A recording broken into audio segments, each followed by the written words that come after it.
A graça e a paz do nosso Senhor e Salvador Jesus Cristo.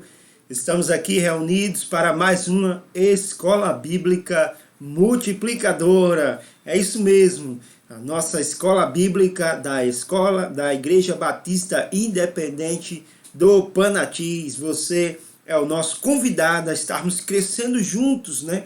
Já encerramos o primeiro curso, que foi o curso de formação de líderes. Iniciamos o segundo curso, que tinha por título Transformando Membros em Líderes. E nós estamos numa nova jornada que iniciamos hoje, de falarmos sobre métodos de estudo bíblico. E teremos uma aula hoje fantástica com o nosso querido professor, pastor Eliabe, da Igreja Batista Independente da Igreja Batista do Santarém, né? Que Deus vai com certeza nos ensinar bastante no dia de hoje. Amém? Quero convidar você que está aí a orarmos juntos, iniciar esse tempo de estudo, de crescimento com oração ao Senhor. Amém?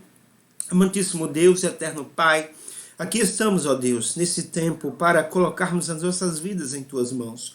Porque queremos crescer, Senhor. Queremos, ó Pai, aprender, Senhor, de Ti, Senhor, que és manso e humilde de coração.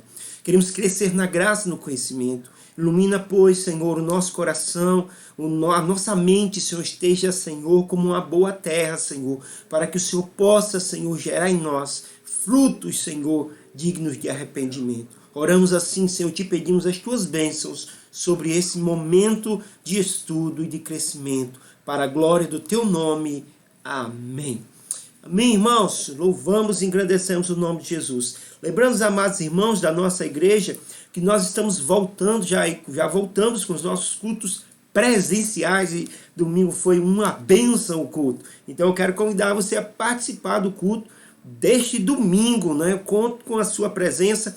Pastor, como é que eu faço, né, para estar participando do culto presencial da IBIP? Eu vou dar aqui uma dica. Esse vídeo que nós vamos passar, como você baixa o aplicativo da nossa igreja e através do aplicativo você faz a inscrição para que você possa participar juntamente conosco do culto presencial. Amém?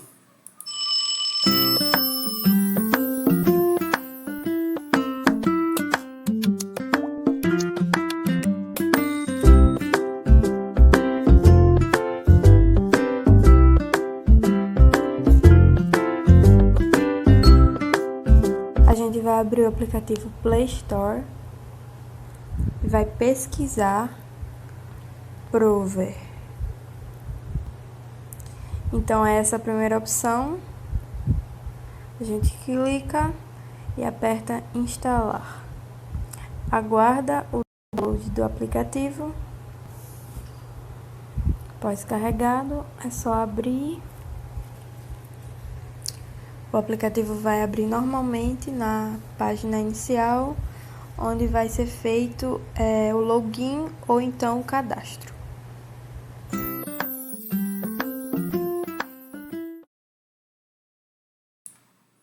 Então tá aí a dica de como baixar o aplicativo da nossa igreja. Nesse aplicativo você vai ter toda a programação da nossa igreja. Você vai procurar buscas, né, sobre os membros da nossa igreja, por profissão, nomes, né, contatos. Além disso, você vai ficar por dentro de todos os encontros dos PGMs, né? Vai poder, né, saber, né, onde eles se localizam por meio da localização que nós temos no aplicativo e muitas outras informações que nós temos aqui no aplicativo Prover da nossa igreja, ok? Um aplicativo fácil e que vai também nos conectar. Amém? Vamos fazer a leitura da palavra de Deus nesse momento? Convido a você para abrir o Evangelho de Jesus escrito por Mateus, capítulo 22, versículo de número 29. Amém? Eu leio Mateus, capítulo 22, versículo 29, que diz assim a palavra do Senhor. Jesus, porém, respondendo, disse-lhes: errais, não conhecendo as Escrituras, nem o poder de Deus. Oremos. Querido Deus, eterno Pai, nós te damos graças, Senhor, pela Tua palavra e pela oportunidade que o Teu Espírito nos concede nesse tempo de poder ler a Tua palavra. Ó Deus, milhares de pessoas na face da terra gostariam de ter, Senhor, o Evangelho de Mateus em seu dialeto, em sua língua, mas não possuem, Senhor. Ó Deus, e nós que estamos no Brasil, Senhor, cristãos ocidentais, Senhor, tem esse privilégio, ó Pai. Portanto, nos leva a valorizar mais a Bíblia, Senhor, e a fazer dela não somente um livro, Senhor, ilustrativo, Senhor, decorativo, mas um livro, Senhor, que esteja na nossa mente e em nosso coração. Te louvamos assim, no nome de Jesus. Amém. O nosso propósito é esse, é estudarmos a palavra de Deus, por isso estamos aqui como igreja. Amém, amados irmãos? Queria agora deixar para a amada Igreja do Senhor um recadinho do nosso governo do estado do Rio Grande do Norte. Hoje eu sonhei que voava num balão, o peito cheio de saudades, um megafone na mão. Passei por várias cidades pra ver a casa de vó, sabendo que ela tá só. E tudo que eu disse a ela serve pra população. Vozinha, se aquiete em casa, evite o toque de mão. Avise pra vizinhança desse Rio Grande do Norte. O nordestino, ele antes de tudo um forte, que a gente vai sair dessa fazendo tudo que é certo. Se hoje a gente tá longe, vó, já já a gente tá junto de novo. A gente tá perto.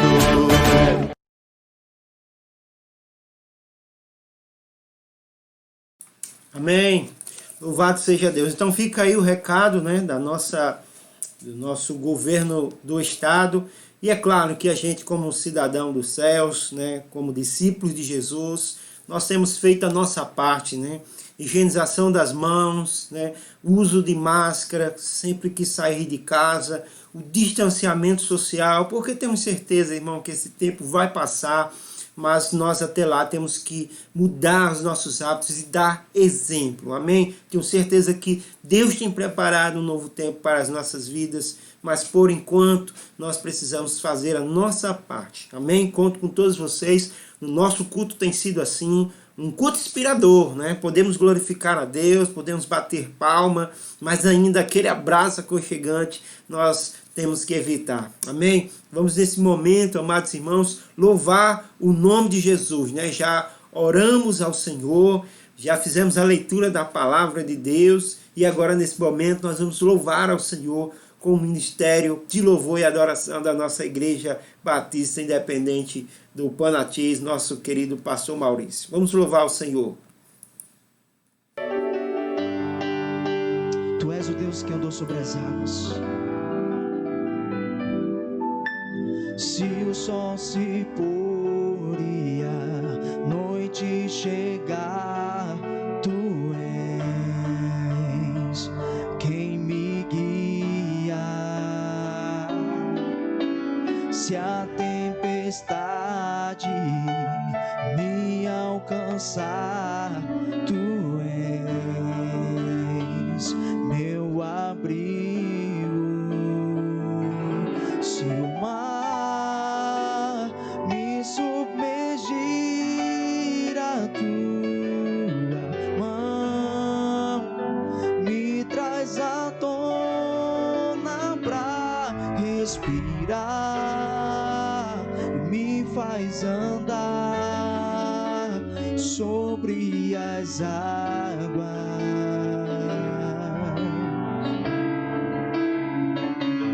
Tu és o Deus da minha salvação,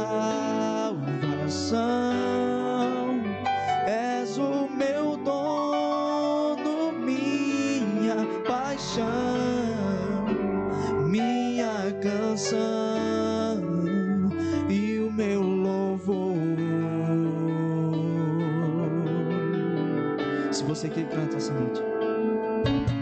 Se o sol se pôr e a noite chegar, tu és quem me guia.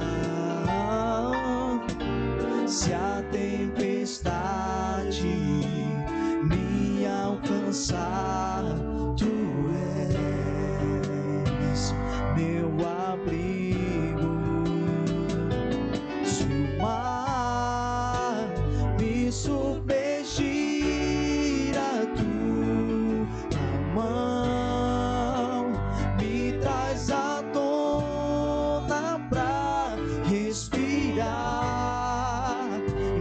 faz andar sobre as águas.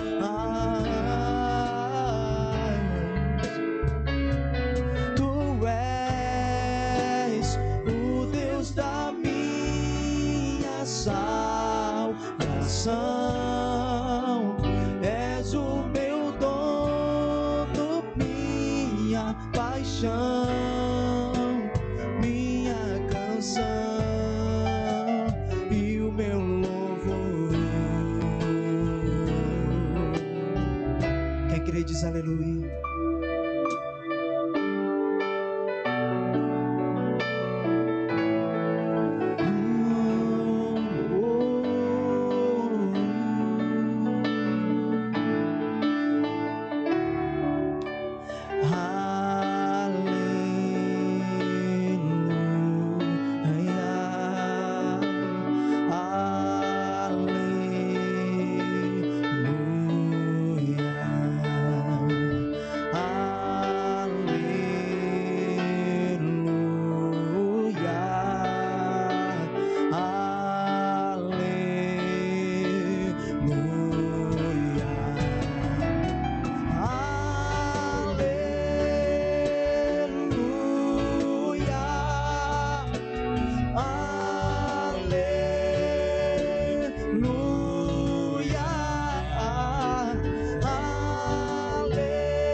Submergir a tua mão, me traz à tona pra respirar e me faz andar sobre as águas. Assim como Pedro andou sobre as águas, nós cremos que tu és o Deus da minha salvação, és o meu dono, minha paixão, minha canção e o meu louvor.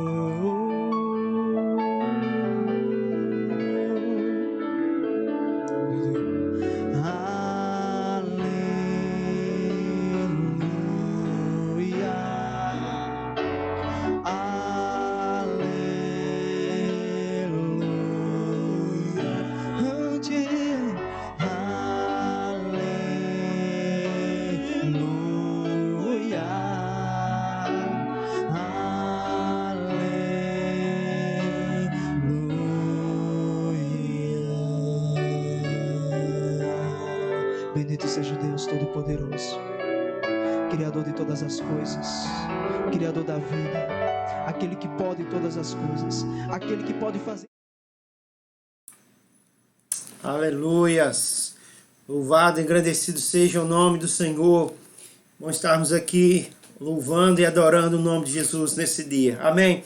Quero pedir a você que já está acompanhando o nosso trabalho, mas por acaso você está pela primeira vez no nosso canal, ainda não é inscrito, inscreva-se no nosso canal. Você que já é inscrito, nosso muito obrigado e mais uma vez obrigado demais por estarmos juntos nesse tempo de crescimento. Amém? Então, se inscreva em nosso canal, tem um botão aqui embaixo que está escrito inscreva-se, você clica lá e já inscreve-se em nosso canal, ok?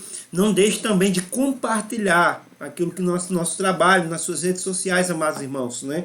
Vai lá agora no seu Facebook, compartilhe o link, né, desta aula, para que outras pessoas também possam ser abençoadas, né? Eu, particularmente, tenho feito isso, compartilho nas minhas redes sociais, no status do Instagram, né? Também do Facebook, e também no WhatsApp, né? Compartilhar nos grupos da sua família, para que as pessoas possam também crescer assim como você tem crescido e ser abençoado também. Amém? Então eu peço que você seja esse agente missionário e compartilhe o trabalho da nossa igreja. Não se esqueça também que ao final dos nossos vídeos, deixar o seu like aí, ajuda muito o YouTube potencializar o nosso canal, o canal da IBIP, né, que pela graça de Jesus Cristo nós estamos também sendo já, né, monetizados. Então, todo o trabalho que nós temos feito, né, para a honra e glória do nome de Jesus, e agradecemos a sua ajuda também. Amém? Então, compartilhe, divulgue, curta,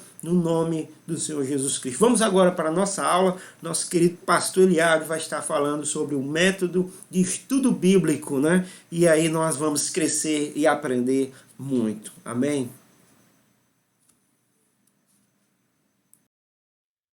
Olá, seja bem-vindo ao nosso curso Aprendendo a Estudar a Bíblia.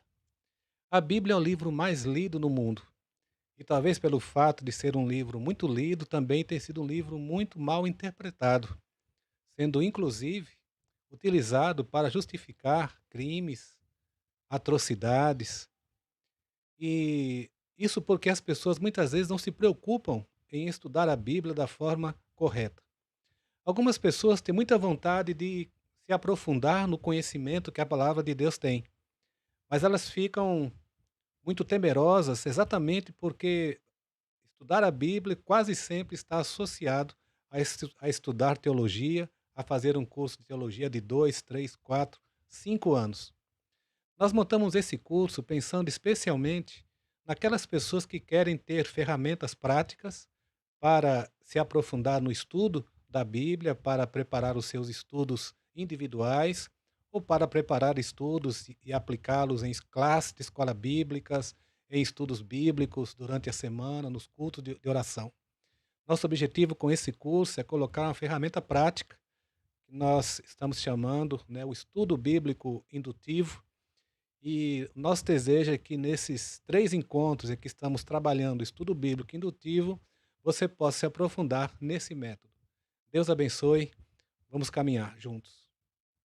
Primeira coisa que você tem que ter consciência é que para qualquer trabalho que você vai realizar, você precisa ter as ferramentas corretas. E eu até fico pensando como seria, né, que um pedreiro poderia construir uma parede se ele não tivesse um prumo, não tivesse uma colher, se um marceneiro também não tivesse as suas ferramentas. Dessa maneira, o estudo da Bíblia ele será mais fácil se você utilizar as ferramentas certas. Eu quero mostrar para você aqui as ferramentas que devem fazer parte do estudo bíblico. Tá? Primeiramente, você vai precisar de Bíblias de estudo. Nós temos no mercado inúmeras Bíblias de estudo. E as pessoas de vez em quando me perguntam, pastor, qual a melhor Bíblia? Quando você se aproximar de uma Bíblia de estudo, a Bíblia NVI, NVT, Bíblia de estudo da mulher, do homem, do pastor, primeiramente você tem que pensar qual a editora, qual a linha teológica que aquela Bíblia tem. Também você deve pensar qual a linha teológica do autor, da pessoa que representa aquela Bíblia. A minha sugestão é que antes de você adquirir qualquer Bíblia de estudo, você procure o seu líder, o seu pastor, e pergunte a ele qual a Bíblia que ele recomenda. Não compre precipitadamente se você não tem conhecimento da teologia, da sua doutrina, da sua igreja. A outra coisa importante são as Bíblias em várias versões. Nós temos na nossa edição brasileira várias versões da Bíblia. E as pessoas sempre me perguntam, pastor, qual a melhor versão? Qual a versão que se aproxima mais dos originais? Ora, deixa eu explicar da seguinte forma. Nós temos, de um lado, a Bíblia em hebraico, o Antigo Testamento em hebraico, o Novo Testamento em grego. Essas são as versões originais. Poucas pessoas têm a capacidade, a competência de fazer a leitura no grego e no hebraico. No outro extremo, eu vou colocar aquilo que é conhecida como a Bíblia na linguagem de hoje, que é uma Bíblia que tem uma linguagem usando palavras coloquiais do dia a dia. Então você tem esses 2 extremos, a Bíblia original, as versões, o texto original, e você tem a linguagem de hoje. No meio do caminho, você vai encontrar algumas Bíblias que elas vão, às vezes, pender para o lado dos originais, com palavras mais técnicas, termos mais técnicos, mais teológicos, muitas vezes até mesmo textos transliterados do hebraico e do grego, e você vai ter Bíblias que se aproximam mais da, da linguagem de hoje, com a versão mais parafraseada. Qual a melhor? Depende de qual o objetivo pelo qual você vai fazer o seu estudo, a sua leitura bíblica. Se é uma leitura de compreensão, simplesmente, você pode ficar com aquelas que se aproximam mais da linguagem de hoje. Se você que deseja se aprofundar em termos técnicos, em termos teológicos, se você quer fazer um estudo mais aprofundado, você deverá procurar aquelas versões que se aproximam mais dos originais, grego e hebraico. Existem algumas Bíblias que elas contemplam muito bem as duas áreas, elas são muito bem compreensíveis e, ao mesmo tempo, elas contemplam a necessidade de serem fiéis ao texto. Eu poderia recomendar a NVI, a NVT e a Almeida século XXI. De qualquer forma, é muito importante que quando você for estudar qualquer passagem bíblica, você procure todas as versões disponíveis para ler esse mesmo texto em várias versões. Por quê, pastor? Porque nem sempre, nem todas as traduções, aliás, nenhuma tradução, ela contempla toda a riqueza que o texto tem, porque nem sempre as expressões que estão no hebraico e no grego têm uma tradução direta para a língua portuguesa. Outra ferramenta importante são os dicionários bíblicos. Não vou nem mencionar o dicionário da língua portuguesa, porque esse realmente todo mundo precisa ter em casa. Mas o dicionário bíblico, ele vai colocar uma definição de palavras de uma forma mais específica para a realidade bíblica. Por exemplo, se você vai no dicionário da língua portuguesa, procura a palavra sacerdote, ele vai dar uma definição de sacerdote muito específica para a técnica, entender o que é um sacerdote dentro da sociedade brasileira. Mas se você vai no dicionário bíblico, ele vai falar sobre o sacerdote na Bíblia, ele vai falar sobre o ofício sacerdotal, as vestes sacerdotais, o calendário de atividades que o sacerdote fazia. Outra coisa importante são os comentários bíblicos. Os comentários bíblicos são livros escritos por especialistas, pessoas que se dedicam especificamente para analisar, de repente, um texto específico, um livro da Bíblia. Então, por exemplo, um teólogo ele quer escrever sobre a carta de Paulo aos Filipenses. Ele vai dedicar-se, então, a estudar nos originais durante muito tempo e escrever um livro comentando praticamente versículo por versículo. É um recurso excelente. Eu só aconselho você que só consulte os comentários bíblicos depois que você completar a última parte do estudo bíblico indutivo, tá bom? Tem muita gente que começa a fazer estudo bíblico indutivo, aí está com preguiça de mastigar o texto, de se aprofundar no texto, aí descobre que tem um comentário lá do John Stott, do Hernandes Dias Lopes, e aí, o comentário já está dizendo tudo. Não faça assim, isso é negócio de preguiçoso, tá bom? Primeiro você precisa analisar com a sua capacidade, lendo, seguindo os passos do estudo bíblico indutivo.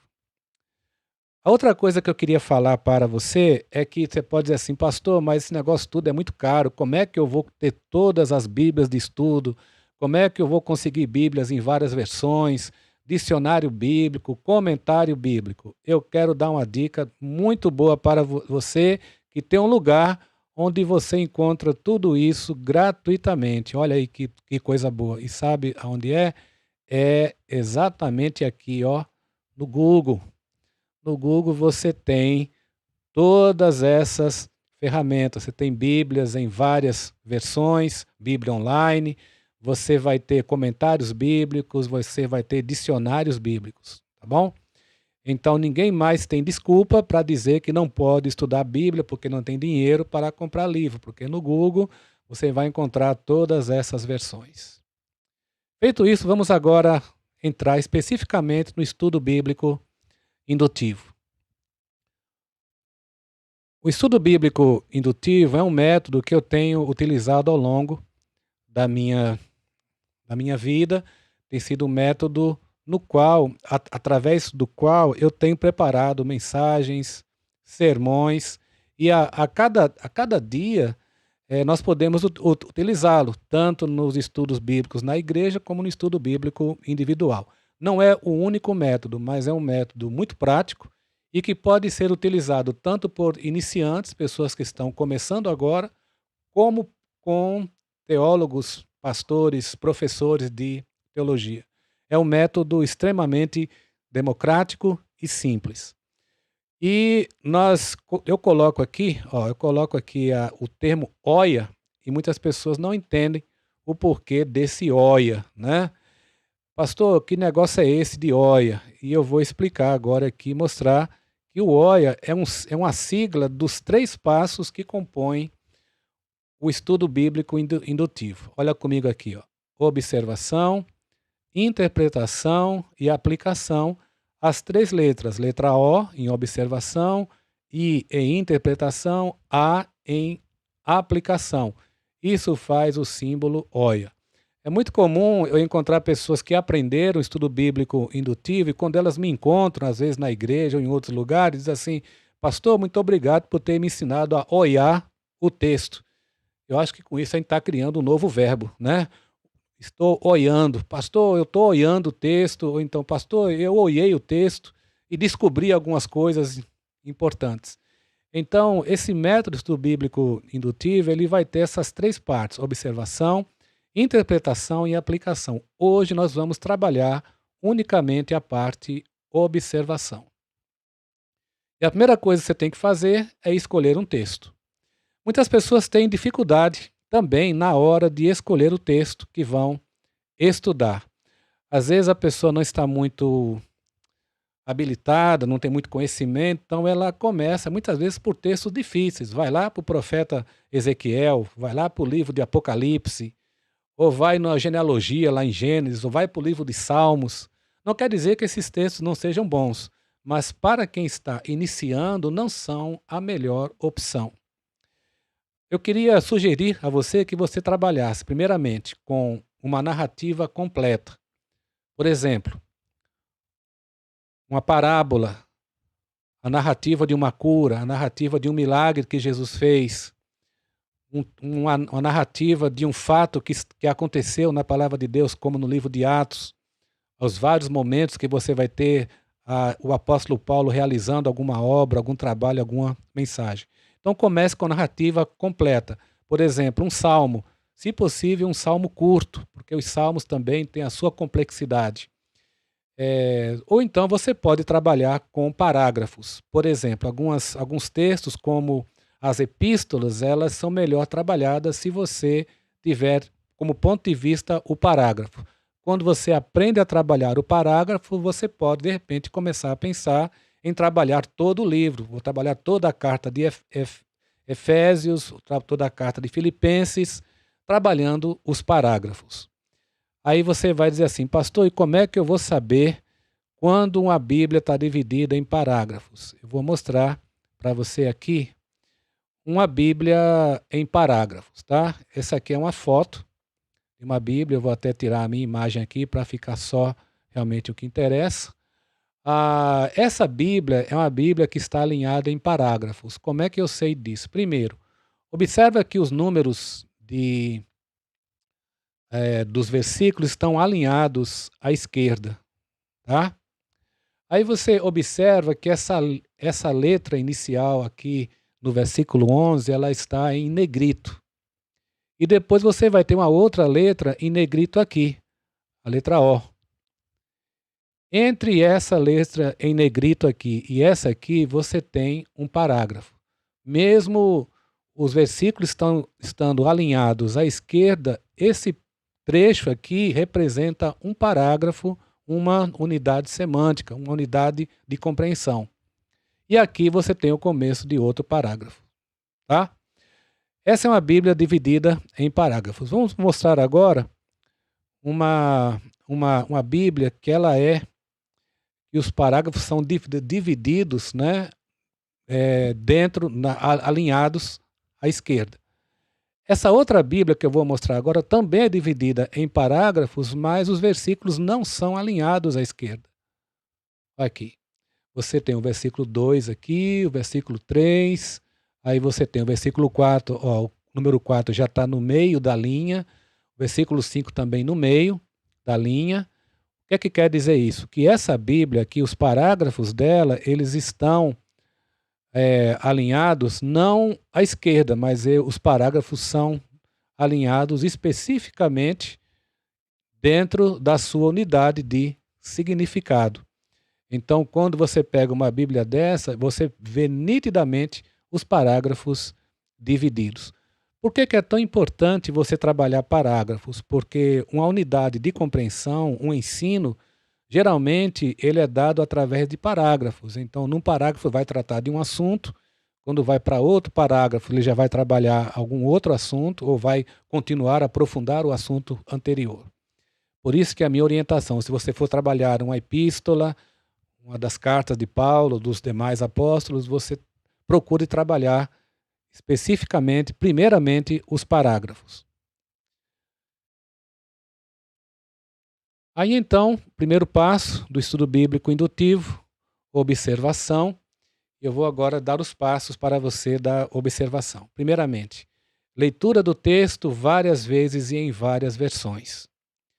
Como eu já disse, não existe nenhuma tradução definitiva, nenhuma tradução que contemple realmente com fidelidade. Algumas Bíblias dizem assim, fiel ao texto original. Na verdade, essa fidelidade é muito relativa, porque ela vai depender da competência do tradutor, da teologia do tradutor, do objetivo para o qual aquela tradução está sendo feita.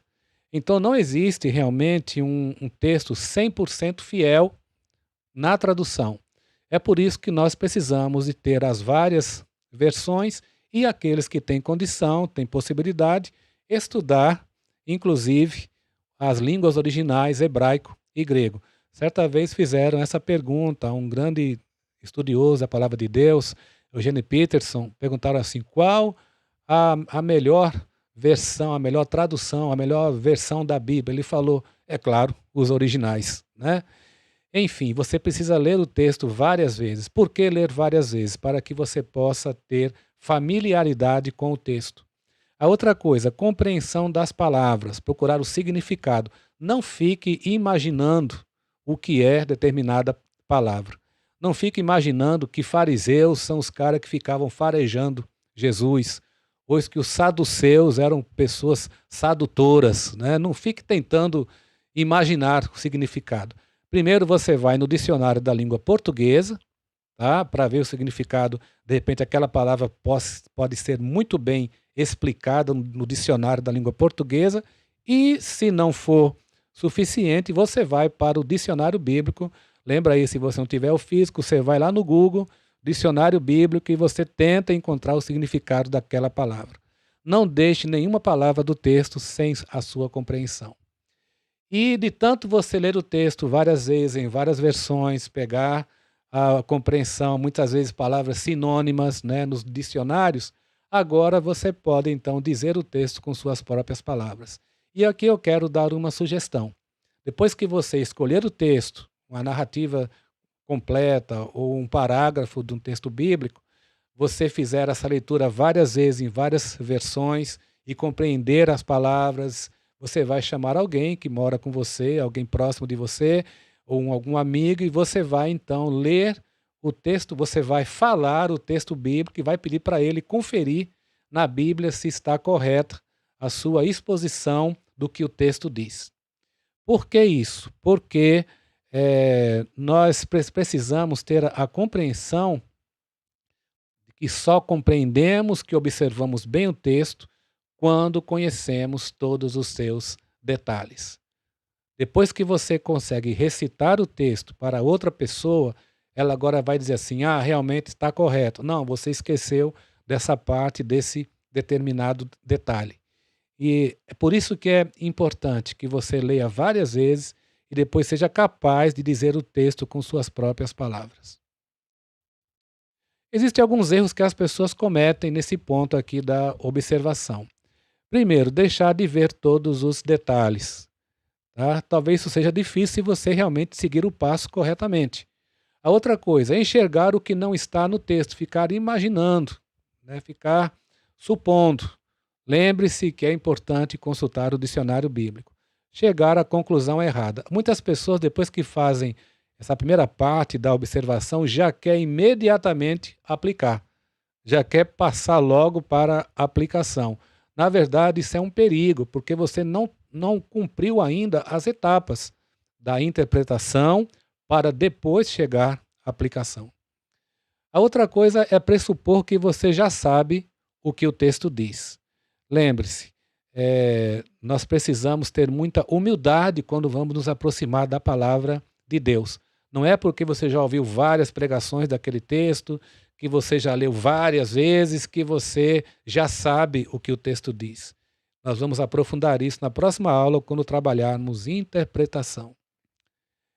Existem alguns métodos muito interessantes pelos quais você pode incrementar, melhorar a sua leitura da Bíblia. E uma delas é você se habituar a grifar a Bíblia. Eu acho muito importante quando eu vejo pessoas que eles anotam, né, mensagens, anotam lições que aprenderam, anotam palavras que acharam importantes naquele texto bíblico. Os grandes homens de Deus, os grandes pregadores, tinham o hábito de grifar a Bíblia, de colocar anotações. Alguns, inclusive, depois que morreram, suas Bíblias hoje são conhecidas, né? A Bíblia anotada pelo pastor, pelo teólogo fulano de tal. Então, é muito importante que você faça anotações. Tem gente que não faz anotação achando que é pecado. Eu quero dizer a você, não é pecado você fazer anotações na sua Bíblia. Aliás, uma Bíblia anotada é uma Bíblia que pertence a alguém que realmente está estudando e se aprofundando nela. Essas orientações que eu vou dar agora, elas precisam ser feitas exatamente anotações diretamente no texto bíblico. Se você está utilizando uma Bíblia online, está usando a Bíblia no celular, a minha sugestão é que você imprima o texto que vai ser a base do seu estudo. Tá? Você vai ter que imprimir. Você vai trabalhar a cura de um cego, a cura de um paralítico. Então você imprime essa página para que você possa fazer as anotações, para que você possa aprofundar o seu estudo. E eu queria compartilhar com você algumas anotações que eu achei muito interessante, encontrei há poucos dias. Essas anotações não são regras, tá? Você pode criar até alguma outra, você pode até ter as suas anotações específicas. Eu já encontrei pessoas que elas não usam símbolos assim, elas usam lápis de cor. Então usa o verde para determinado aspecto, usa o vermelho para outro, o amarelo para outro. Eu acho que fica muito complicado, que você tem que estar indo para todo canto levando aquela quantidade enorme de lápis de cor. E eu gostei dessa técnica aí, desse código, porque você pode anotar no texto com a caneta ou com o lápis. Como é que funciona? Quando você estiver lendo o texto e você encontrar pessoas, você vai lá na sua Bíblia e circula, faz um retângulo em volta de pessoas. Ou pode ser o nome da pessoa, pode estar mencionando um jovem, que nem sempre a Bíblia fala o nome. Então o rei. Então onde tiver pessoas, você faz aí um retângulo, risca aí na sua Bíblia. Quando você encontrar lugar, então está falando aí da cidade, Samaria, Siloé, está faltando de um lugar, falando de um lugar específico, você grifa embaixo, vai na sua Bíblia e grifa, tá? Muitas vezes a Bíblia trabalha com relação de contraste. Então ela trabalha, por exemplo, a lei e a graça. No mesmo versículo, às vezes, o texto está falando sobre a lei e lá na frente está falando sobre a graça. Ou então ele está falando a lei e as obras, ou a graça e as obras. Então muitas vezes as relações estão de contraste, luz e trevas. Você vai encontrar muita relação de contraste na Bíblia. Quando você encontrar uma relação de contraste, você faz uma linha na primeira conotação e faz um X, né, como se fosse um contraste, e grifa então a outra afirmação. Quando você encontrar uma ordem de Deus, um comando de Deus para a sua vida, você então coloca um ponto de exclamação. Não, aqui Deus está mandando eu fazer isso aqui. Aí você então coloca uma exclamação naquela expressão. Se for uma sequência, por exemplo, você está lendo a tentação de Jesus, e são 3 momentos em que ele é tentado por Satanás. Você coloca o número direitinho na primeira tentação, na segunda tentação e na terceira. Um outro texto também que tem sequência, quando Paulo enumera as qualidades do fruto do Espírito Santo. Conforme ele for enumerando, você vai colocando o número 1, 2, 3, 4 e 5. Quando Paulo fala sobre a lista dos dons espirituais, quando Paulo coloca outro tipo de sequência. Então, sempre que você encontrar uma sequência, você coloque numeração. Suponhamos também que no texto você encontrou promessas, algo que Deus está prometendo, você entende que é uma promessa de Deus para os fiéis, para o servo dele. Aí você então coloca o V, eu coloquei esse V como se fosse uma pessoinha, uma pessoa com os braços levantados, né? É uma expressão que é muito comum hoje, a pessoa recebe uma promessa, levanta os braços. Então eu coloquei o V, que é mais fácil você se lembrar, né? Ou se você quiser imaginar que o V significa vitória, como você quiser.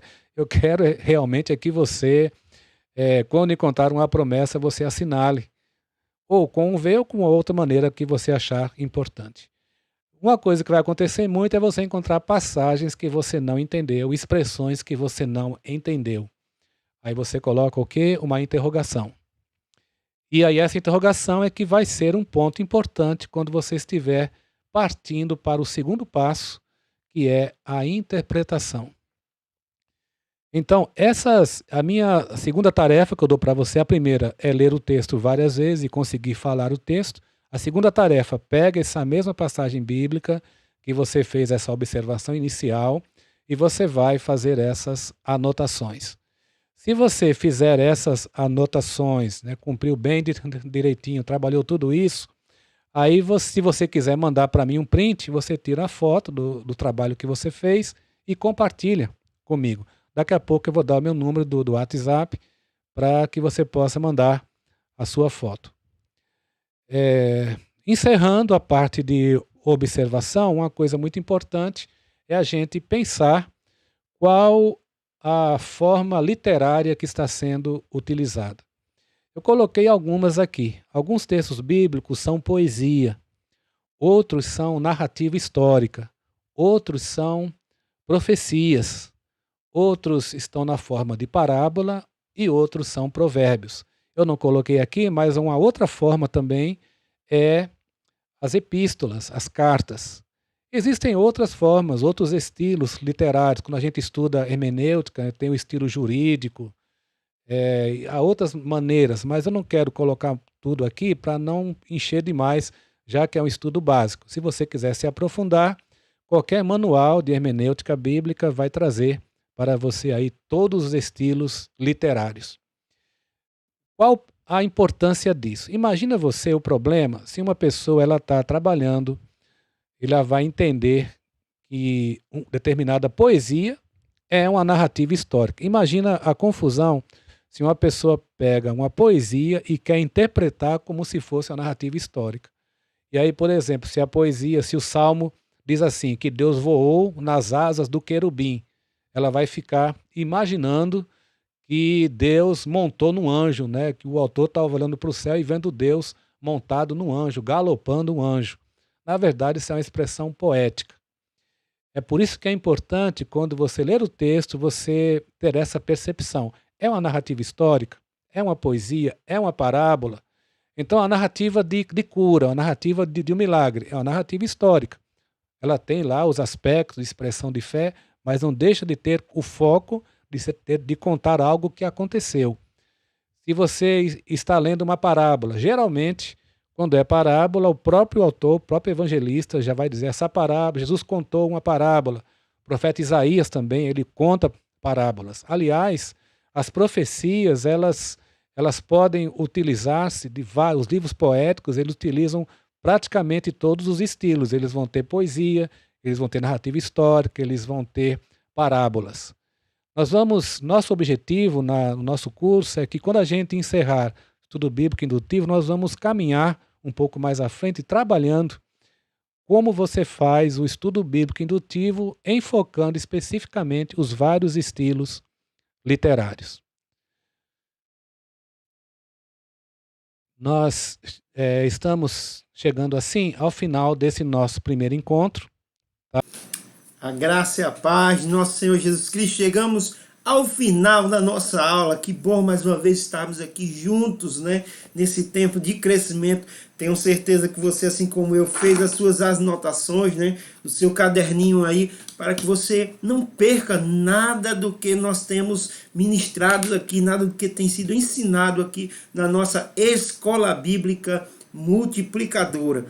Próximo domingo tem mais, nós vamos estar continuando esse curso do métodos de estudo bíblico, método indutivo, e você vai assim aprender passo a passo para você mesmo poder, né, fazer a sua interpretação dos textos bíblicos e crescer na compreensão da palavra de Deus. Eu tenho aplicado isso no meu ministério pessoal, isso tem servido assim de uma maneira fantástica. Amém? Então que Deus te abençoe, que Deus continue derramando a graça sobre você. Vamos fazer a oração final no nome do Senhor Jesus Cristo. Querido Deus, eterno Pai, nós te damos graças ao Senhor por este tempo, por este dia, por estarmos aqui, Senhor, meu Deus, em unidade, crescendo junto, ó Pai, aprendendo mais de Ti, Senhor.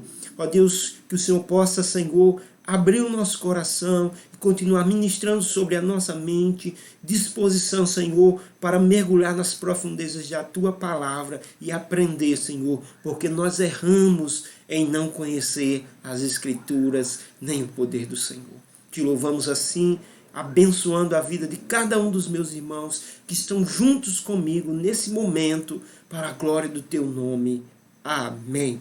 Que Deus te abençoe, Deus te guarde, que Deus abençoe a tua família e até o próximo domingo em mais uma Escola Bíblica Multiplicadora. Não deixe de deixar o seu like no vídeo, fazer o seu comentário aí, deixar uma pergunta, uma dúvida que você tem, que nós iremos interagir com você e responder. Amém? Fica na paz, que Jesus te abençoe.